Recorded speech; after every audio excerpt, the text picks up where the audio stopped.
Les fonctions grammaticales sont des rôles ou des relations que les mots peuvent avoir dans une phrase pour exprimer leurs relations les uns aux autres. Elles permettent de comprendre comment les différents éléments d'une phrase interagissent et se complètent.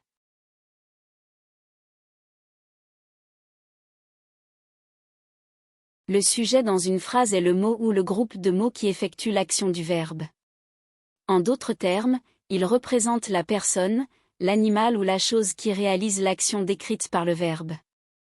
Le sujet répond généralement à la question « qui » ou « quoi ». Dans l'exemple donné, le chien aboie, le sujet est le chien. C'est lui qui effectue l'action d'aboyer. Si on se pose la question « qui aboie ?», la réponse est le chien. Donc, le chien est le sujet de cette phrase. Il est important de comprendre que le sujet peut être exprimé par un seul mot, comme dans l'exemple précédent, où « chien » est le sujet. Mais il peut aussi être formé d'un groupe de mots, comme le chien dans cet exemple. Le sujet est une composante essentielle de la phrase, car il indique de qui ou de quoi on parle et permet de créer des phrases cohérentes et compréhensibles.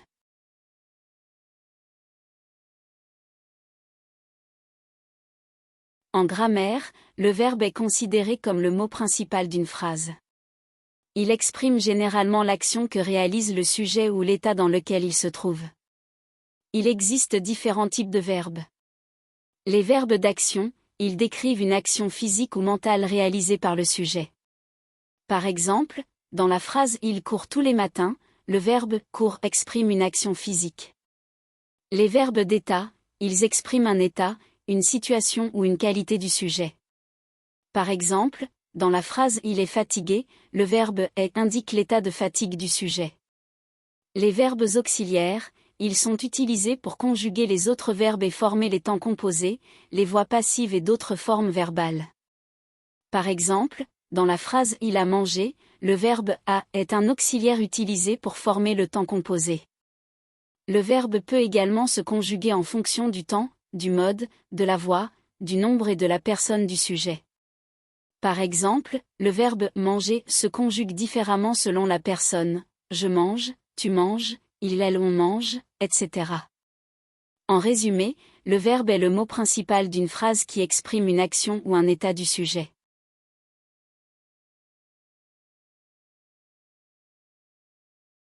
Le complément d'objet direct, COD, est un élément grammatical qui complète le sens du verbe dans une phrase. Il est généralement placé directement après le verbe, sans l'utilisation d'une préposition. Le COD répond aux questions « qui » ou « quoi » et permet d'identifier la personne ou la chose sur laquelle le verbe agit directement. Dans l'exemple donné, il mange une pomme, le verbe est « mange » et le complément d'objet direct est « une pomme ». Le COD répond à la question « quoi est-ce qu'il mange ?» et nous indique que la pomme est l'élément qui est directement mangé par la personne mentionnée dans la phrase. Il est important de noter que tous les verbes n'ont pas forcément un complément d'objet direct.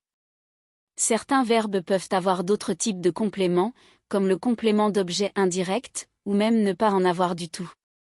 La présence ou l'absence d'un COD dépend du sens du verbe utilisé dans la phrase. En résumé, le complément d'objet direct est le mot ou groupe de mots qui reçoit directement l'action du verbe sans avoir besoin d'une préposition.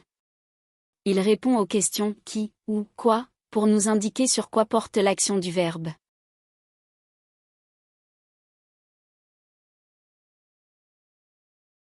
Le complément d'objet indirect, COI, est un élément grammatical qui complète le sens d'un verbe transitif indirect. Il indique à qui ou à quoi est destinée l'action du verbe. Dans la phrase « Il offre des fleurs à sa mère », le verbe est « offre » et l'action est d'offrir des fleurs. Le complément d'objet indirect est « à sa mère » car il répond à la question « à qui ». Il précise que les fleurs sont destinées à la mère. Le COI est généralement introduit par une préposition telle que « à », « pour »,« de », etc. Dans cet exemple, c'est la préposition « à » qui introduit le COI. Il est important de noter que tous les verbes ne sont pas suivis d'un COI. Certains verbes sont transitifs directs et ont un complément d'objet direct, COD, qui répond à la question « qui » ou « quoi ». D'autres verbes sont intransitifs et n'ont pas de complément d'objet.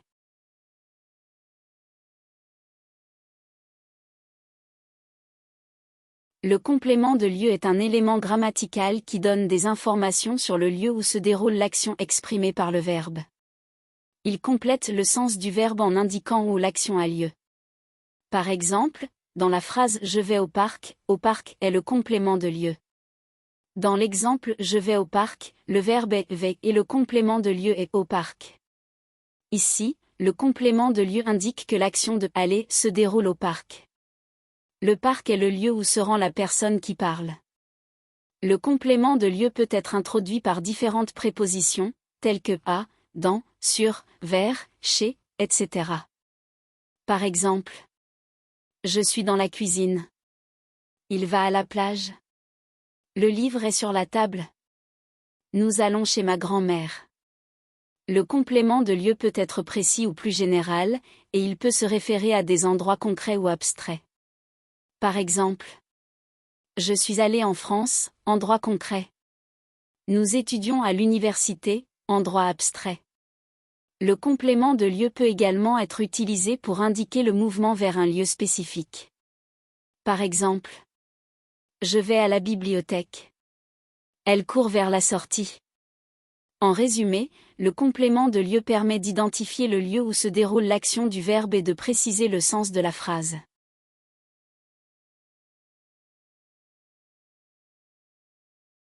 Dans une phrase, le sujet est généralement le mot ou le groupe de mots qui fait l'action du verbe.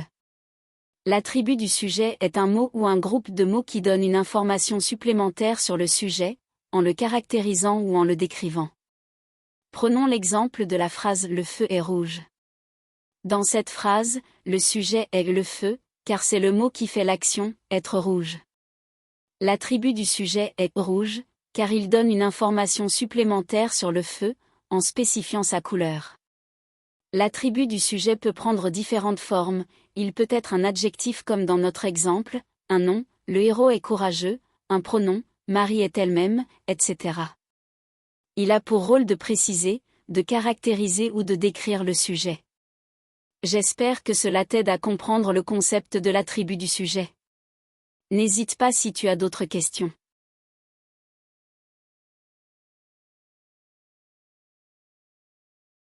Apprendre et connaître différentes techniques d'écriture sont essentielles pour un écrivain, car elles lui permettent de perfectionner son art et d'améliorer la qualité de ses œuvres littéraires. Voici quelques raisons pour lesquelles ces compétences sont utiles pour écrire un livre. Structurer et organiser le récit, les techniques d'écriture aident à construire la structure narrative d'un livre, en définissant l'introduction, le développement et la conclusion. Elles aident également à organiser les idées et les événements de manière cohérente et à maintenir une progression fluide de l'intrigue. Créer des personnages mémorables, connaître les techniques d'écriture permet de développer des personnages riches en profondeur et en nuances. Cela inclut la création d'arcs narratifs convaincants pour les personnages, l'utilisation de dialogues réalistes et la représentation des émotions et des motivations. Maîtriser le style d'écriture et la voix narrative, les différentes techniques d'écriture aident à trouver et à développer son propre style d'écriture unique. Elles permettent également d'explorer différents styles narratifs, tels que la narration à la première personne ou à la troisième personne, et de choisir celui qui convient le mieux à l'histoire que l'on souhaite raconter. Captiver les lecteurs. Les techniques d'écriture aident à créer des images vivantes et à susciter l'intérêt des lecteurs en utilisant des descriptions évocatrices, des métaphores puissantes et d'autres figures de style. Elles permettent également de maîtriser l'art de la narration, en captivant l'attention du lecteur dès les premières lignes. Rendre le processus d'écriture plus efficace, en connaissant les techniques d'écriture, on peut éviter les erreurs courantes, comme les incohérences dans l'intrigue ou les personnages mal développés. Cela permet de rendre le processus d'écriture plus efficace et de gagner du temps lors de la révision et de l'édition. En somme, les techniques d'écriture sont indispensables pour écrire un livre de qualité.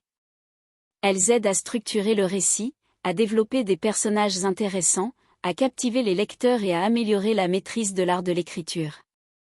En les apprenant et en les connaissant, un écrivain peut affiner son art et créer des œuvres littéraires plus convaincantes et mémorables.